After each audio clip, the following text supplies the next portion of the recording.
Welcome to the GCN Tech Show. It's nearly Christmas. I'm excited, Manon excited, and Ollie has even got his Christmas jumper on. Yep, he has. It is a special show this week. We've got a sick new intro, we've got comments of the week, hot tech, and of course, everybody's favourite bike falls. But before that, we've got some genuine, top secret, hot aero tech that's being used by Jumbo-Visma to make themselves even faster and probably take over the world. Sounds fantastic. Let's find out all about it. Cue our sick new intro.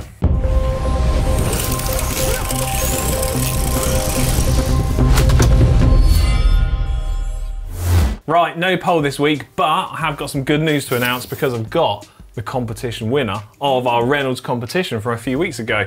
And the winner is Christian Brown. What, Chris Brown? No, Christian Brown. Full name. Yeah, Chris Brown. Well, someone will get in touch and find out about getting your wheels to you. Good news. Congratulations. Nice Christmas present. Yeah. Well, on to our main talking point about some top secret tech we've spotted. Okay, now this was because last week we were in Calpe and we were filming with Astana, Kazakhstan. In particular, we were racing Joe Dombrowski up the Col de Rates. So if you want to see what happened when we raced Joe, then make sure you subscribe if you haven't already, because we know quite a lot of you haven't subscribed. Oh, naughty.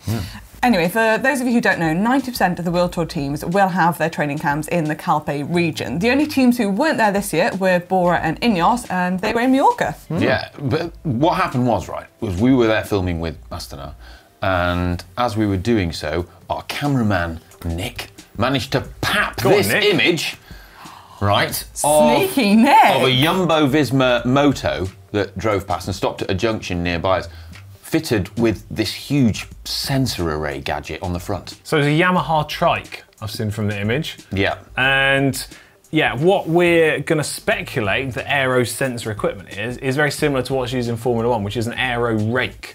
So it's got loads of sensors on it and it's measuring the change in air pressure, is that right? Yeah, so they look like they're big pitot tubes attached onto the front, but there's some other weather sensing equipment attached onto the bike as well. So pitot tubes measure fluid flow velocity and are commonly fitted to aircraft, but within a cycling context, they're being used to try and measure a rider's drag. Yeah, we've seen these devices fitted to bikes before, like the little no-show type devices, and it's interesting to see them used here. Yeah, so what was interesting was behind, we didn't see we didn't see them riding together, but there was the rider riding behind that moto, one of the Jumbo riders. Interestingly, he was on a road bike and he looked like, I didn't get a good look at him, but he looked like he had a little no-show type, well, a little pitot tube attached to the front of his bike as well. That's really interesting, isn't it? Key observation there, he was on a road bike and not a time trial bike.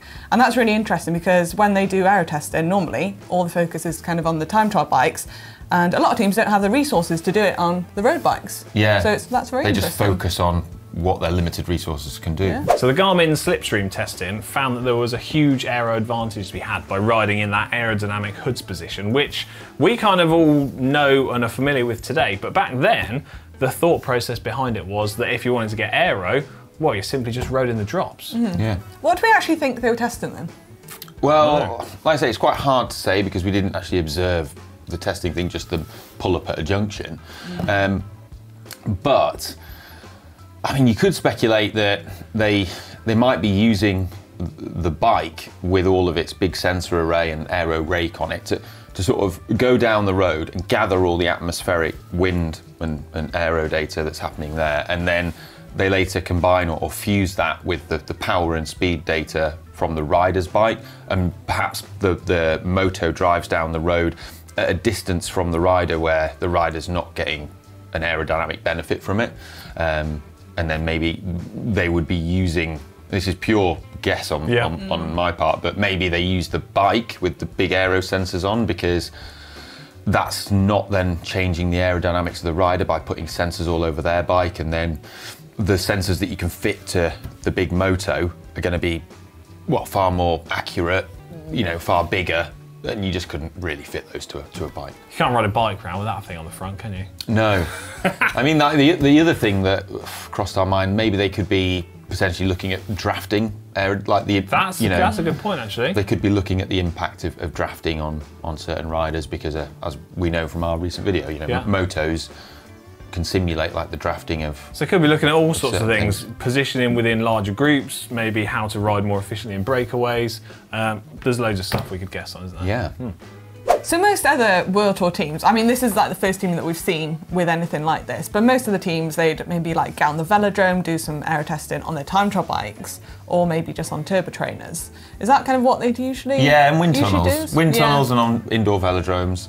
And obviously teams have experimented with the like pitot tube type devices. They're quite difficult to use like consistently outdoors.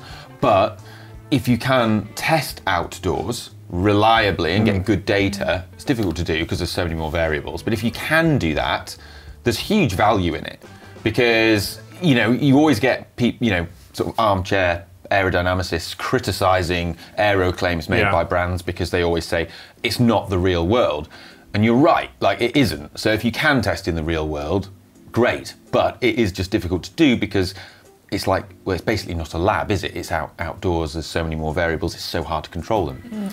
Go on, after you. I also think they should have kept the bike without any branding on it. That's then literally what I You was wouldn't have gonna known, say. would you? I Wouldn't know, think anything. but now everybody's seen it. I know, And they're I- like, right, we're going to get one of them. It just looks like something from like Mad Max Fury Road or something. It's like some weapon, like some props, some like spikes on the front of the bike to kill people or something. Oh, savage. Yeah, I know, but like I it's, thought if it wasn't sticking up, it could have been like a Google Maps thing. yeah, something weird. I thought it was a forklift. That's a rubbish forklift. It's I forgot what I was going to say now. You're thrown by the forklift. Yeah. Yeah, sorry. I do know what I'm going to say. Go on. So I have seen this kind of thing actually used before, but not on a moto like this to be used in conjunction with a rider. I saw it used in on a bike. They had an aero rake On a fitted motorbike or normal bike? on a push bike. Oh, wow. And it was fitted to the rider as well. And it was being done by Jean-Paul Ballard from Swiss Side, who is a Formula One engineer previous to working for Swiss Side. And he was doing it to develop Swiss Side wheels and DT Swiss wheels. That's really that interesting. was quite a few years ago now, but he has used these techniques. So I do think it's interesting when we see technology transferred over from, like a big sport like Formula One. But obviously a lot of what we've gone through is just speculation. We're just guessing stuff that we'd like to see and think might be happening. But if you're an aerodynamics expert, let us know in the comments section down below if you've got any more information for us. Or just comment with your pure speculation as well. Just have a good guess at it. I reckon Bert Blocken knows about this. Oh, he would know. He's the guy. Over at Eindhoven University. It's now time for hot and spicy tech. What's up first, guys? Right, well, we need to discuss first. Tom Pidcock smashed the KOM on Sacalobra. Now, we did a show about what it would take to do the KOM on Sacalobra. Yeah. And we said if we, got 10,000 likes on it, we'd take Feather to go and do it. Now he's got to go a minute 50 quicker. The bar has Wow. been raised somewhat, hasn't it? Yeah, Wow. but we're only on 5.8k likes, so he might be safe. He might not have to go do it. Might need to get training. Now that you've mentioned Yeah. this, everybody's going to be in that. I actually almost Like hope button. that we don't get to 10,000 because I don't want to see Andrew Feather fail. Yeah, well, he did. Have some faith in him. Yeah, but he's got Tom Pidcock To be just fair, it is smashed Tom. the KOM. Yeah, so he's done 8 watts more than Ed Laverack. But Doesn't sound like a lot. I know, but he weighs considerably less. So his sort of often given weight, which is 58 kilograms, Literally minuscule. he's only a I think that's small, like one of my legs. a small rider. Yeah, he. Well, that works out at 6.7 watts per kilo, Which is so it's outrageous. 22 Oh and my a half minute gosh. effort. So according to Strava, eye-watering, it is literally. eye-watering. Your eyes are watering. Yeah, that's. According to Strava, Tom Pidcock rode up there at 383 watts, which is outrageous. So if we take that watts per kilos that you were just talking about and roughly work it out for ourselves, I know that would mean I'd have to ride up Sacalobra at 533 watts. Yeah. Which is unbelievable. How long do you reckon you hold that for? I reckon I've got 2 minutes of that in me. Yeah, I think mine was at 422, which I could probably hold for a minute. Go on, Yeah, Ollie. about 440. I reckon I got 3 minutes of that. So yeah, At the basically, we're about a tenth as good. Yes. Wow. The interesting thing for this, I mean, this is mental that he's done this in January. That shows he's got incredible form. Yeah. And on a training camp. Yeah, but this is also very similar in time to what Wiggins did in 2012, ahead of the best season of his career. So The unofficial Strava, okay. I mean, you heard it here first. Pidcock's going to win. Paris-Nice, like Romandy, the Tour, everything. I just actually thought we should just warn Andrew Feather now of this. He needs to hold off the mince pies at Christmas. Right, next up in Hot Tech is one of the most incredible things I've seen for a very long time. I saw it on Instagram, and it is auto-tightening shoes. I feel like you need to have These like Back to the Future, when Marty McFly gets into those Nikes and they just go... Yeah, so imagine that, but then put it into a cycling shoe and make it sort of slightly real world. I mean, cycling shoes are pretty easy to tighten up anyway. Yeah. Why do you need auto-tightening ones? Well, because why would you not? So this is from a guy... But how does it know what tightness you need it? Hang on, what if they malfunction and they just keep getting tighter and tighter and tighter and tighter and tighter and tighter and tighter? Guys, you just hit me with too many technicalities here. So I saw these. They've been created by somebody called Brendan Carberry, or Outside Brendan on Instagram. They're using a small little, like a remote control car motor, yeah, and then it winds. Why I like it. Yeah, that's why I like it. So then it winds the boa dial lace round on itself to tighten the shoe up. Apparently, according to Brendan, he says they're remote controlled via his handlebar. If I could have these for Christmas, I mean, 2022 would be complete. I was going to say, like, how do they know how tight you want it? But you control it on your handlebars. You control it, yeah. Adjust your shoes on the fly. Climbing, oh, I want my shoes a bit tighter. Oh, my shoes a bit tight, loosen them up. No, but you know, some pros, if they're like back to attack or something, they're like, you know, messing their shoe. They can't do that anymore. Yeah, sorted now. Job done. Cool, you are basically like Data from the Goonies. I don't actually know that. Says you. I don't know whether, well, I've got no idea, so I don't know whether that's like a compliment or like absolutely tragic. It is a compliment, yeah. Oh, thanks, mate. That means a lot.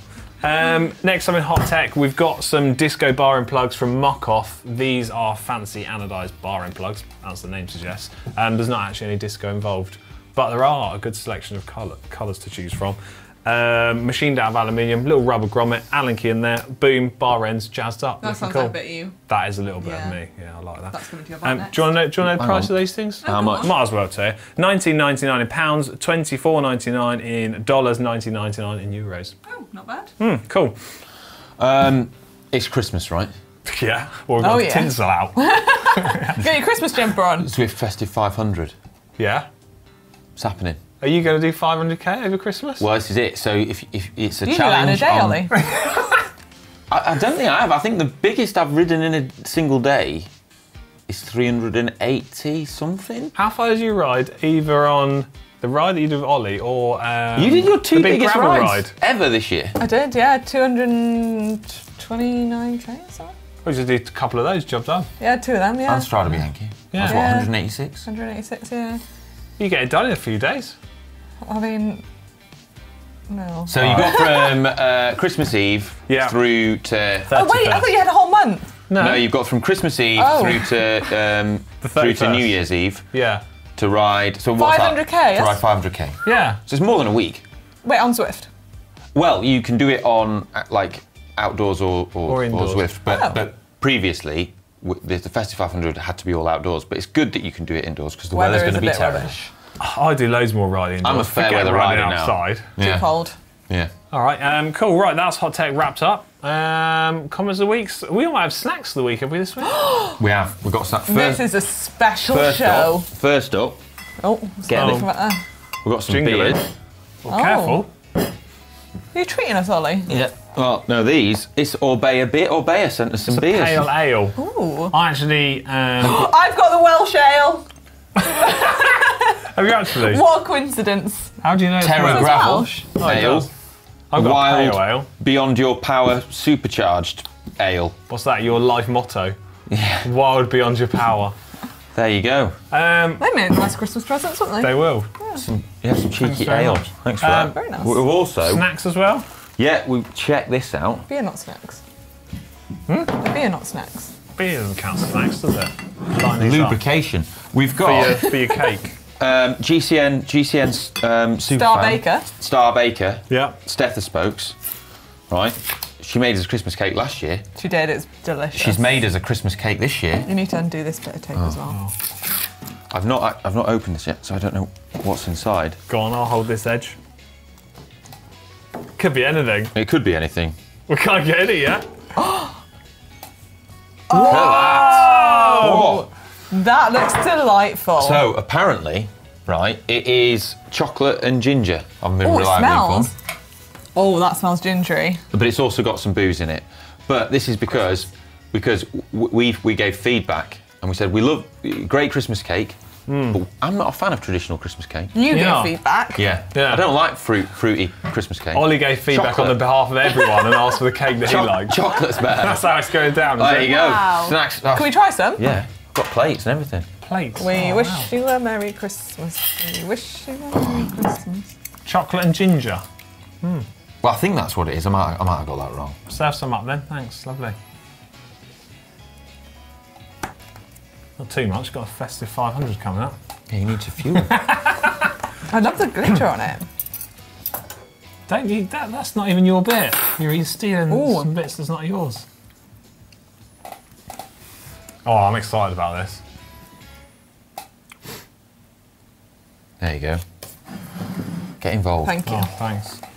You put it on a plate, but now I'm going to have to take it off the plate. That's actually bloody good. What? Moist. I've lost a bit down there. I'm into that.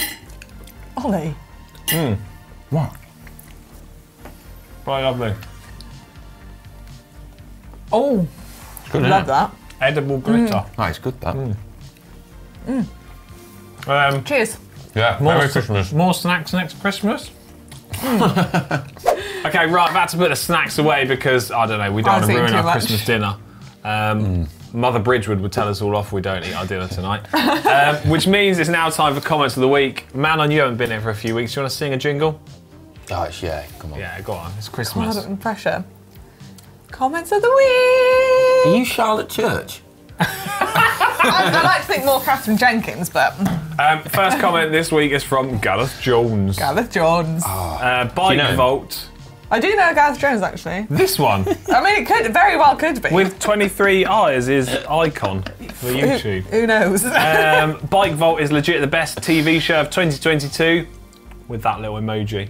Do we count as a TV show now? Oh, I don't really know. If he what we watches do. it on his TV, I guess, but Yeah. I would say there's been a lot of good TV. I don't What? think he watches much TV. Favourite TV programme 2022? I can't think of any now. Capture. That was Capture. good. That was good. I just said the same as Manon because I couldn't think of anything else. Harry and Meghan Netflix documentary is quite good. Oh, yeah, we just finished watching They're that. very I like controversial. Stranger Things. I've never watched that. Anyway, Rich Jacks Yeah. says there's a market for GCN Tech memes as T-shirts. Yes. Think Yes. we should. I'm totally on board with this. Why have Yeah. we not done it? We all say yes and we never do anything about it. Super nice. Not in Biggie Smalls. Valve aren't aligned, and then also Resistance is butyl. Resistance is butyl. Group set of the people. Yeah, and Oh, the UCI has no jurisdiction here. That's my Sup- favourite. super nice as well, that'd be good. Should we make it happen? The UCI has no jurisdiction. That would be incredible. Yeah. Okay, the other videos that we've got some good comments from. Drafting on a Climb, which was out the weekend. Emil says, considering the form Ollie is in with beating Tour de France champions, I was expecting this experiment would most likely end up with a motorcycle drafting on Ollie's wheel for extra speed. Yeah, actually makes a lot of sense. Yeah. Someone also, Matthew Bayard says, what is Alex's module near the crank? That's his motor. He's riding an e-bike. It's not, it's the Aero storage unit on my Orbea. Where you keep your snacks? Well, there's a lot of speculation going on at the moment as what was in there, because in the video I said don't ask, and Ollie asked me. What was in there? Well, I'm not going to reveal. It could be snacks, could be money, could be A motor. Yeah. Or could it be an empty box? A lot that it does get a lot of comments. The Orbea Orca Aero storage system. People do always think it's an e-bike, or they ask you what it is, or like. A little part of me inside did die that time in Girona when someone asked me if it was an e-bike. I just had to put a brave face on it at the time. Yeah. It's not an e-bike though. Right. Well, I think we need to get onto the bike vault. We do. Yes. Manon, Christmas bike vault. you take charge of this thing. Yeah. Thank you very much. So before we go on to most super nice, Bike Vault, we vote the bikes be either nice or super nice. You've uploaded them to the GCN app. You can play along at home, voting on all the different bikes in the app. If they're super nice, Yeah, we ring the judge bell. your bikes. Yeah. And then, yeah, if the super nice Manon's going to ring the bell. Right. Most so- super nice bike from Yes. last week. Oh god. Yes. I'm getting a bit hacked off about this, am I? Yeah, Yeah. whose was the most super nice But the bike annoying last thing week? is, I took exactly the same picture and I didn't upload it, so I wonder if I uploaded it, mine could be super nice. Some absolute joker called Oliver.Bridgewood on the GCN app. Yeah. Good, that, look how... Oh, it was very cold there, wasn't it? It was freezing. Right. But Ollie... The new Colnago V4RS. Ollie. Yeah, before don't get too big, I've just zoomed in on the set. Not in Biggie Smalls. How did this get super nice? Not in Biggie Smalls. Valves not aligned. Poor lighting of the photo. It is poor lighting, Can't even see the bloody wheels. Did he even focus on it? Yeah, is it even if... It doesn't matter, it's the most Superniced in their app Where are your last valves week. at? Huh? Where are your valves at? What's that valve's valve not even doing up aligned. there? It's the most Superniced in the app last week. The Is there a audience valve on? It's the front always valve. spoken. There, it's at 3 o'clock. Little chode valve. No, don't you dare. We have Paul D next. Paul D90 with his... Athos. His Athos 2022. Specialised. I love the colour. Ooh, that reminds me of the colour that I painted my bike. Yeah, it's... See, this is a good example. Valves are nice and aligned. Shadow stand as Oh, well. extra Oh, wow. points. Auto super nice from me. Yeah, that's super nice. We'll Yeah. have that one. Super nice. Oh, I haven't done that in a while. I don't know what it is, but whenever someone else rings the bell, I just go like this. Yeah, it's not the same if you don't. James Kenneth Pooh is next with his Colnago Why C68. is the bike on the floor? Yeah. Oh, for God's sake. Where's Need the a shadow shadow stand. stand? Quite cool, that rear mech thing he's got Yeah. there. No, it's a Colossus from Kogel, it's called. It's quite cool, but nah. Nah. What on earth is going on? I'm not sure about this angle. Nah. Yeah, Angle the Dangle is not doing it for me. Nah. Oh. Another bike with Shimano group set and Campag wheels though.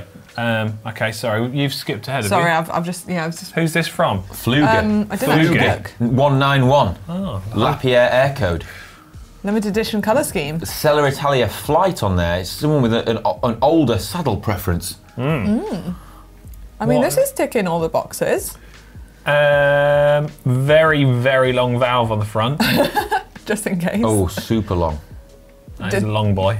Do points get taken away for that? Not officially. Do you know, it's not in writing. I like this one, and that's because it's someone who's built that up from a frame with some older bits they've got, and they're very clearly knowledgeable about picking the spec that they want, and they've customised it and put on the do you know what I mean? Like They've honed in on the correct areas. on the bits that are Yeah. important to them, and they've presented it well. So that's super nice for me. All right, super Agree? nice. Yeah, go on. Next up is from Fentas with a budget bike under £800 done Wow. for a hill climb race. This does not look like a hill climb bike to me. It's a Dahon Smooth Hound from 2008. What a year it was. This is a very interesting looking contraption. I think Why isn't that- it so bizarre? I think it could be a super nice if it was presented well, but Can't see it's half of just it. can't. Yeah, it's camouflaged. The bars are hooked over the I railing. mean, fair play for going out in this weather. Yeah, It's very snowy. I used to have a commuting bike that I used to ride to the train station, looked very similar to a this. Dahon Smooth Hound? It was Oh. it was a folding bike actually. It reminds me a little bit of Brompton. This, I think this one. I think we need a resubmission of this one yeah, in a better setting. Please. it has resubmit it. potential.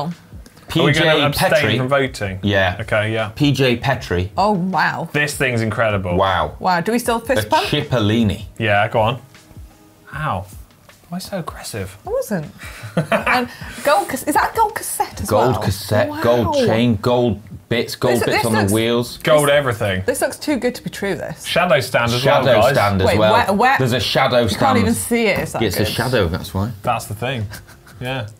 Oh, I think- shop.global site now. Yeah, you can get it if you want a shadow stand. stand. That's good, isn't it? That is good. That is possible. What do we do if it's even better than a super nice? Bell drop. We haven't done a bell drop for bloody ages. I think that one might. is a Yeah, bell I drop. think that's a bell drop. Yeah, that's bloody good, that. Especially, let me read a quick bit of the description. Had a near-death experience as a driver struck me and nearly killed me. Oh, And wow. bike was totaled. Had 7 lots of surgery, including a spinal fusion, ruptured aorta, knee repair, broken shoulder, and more.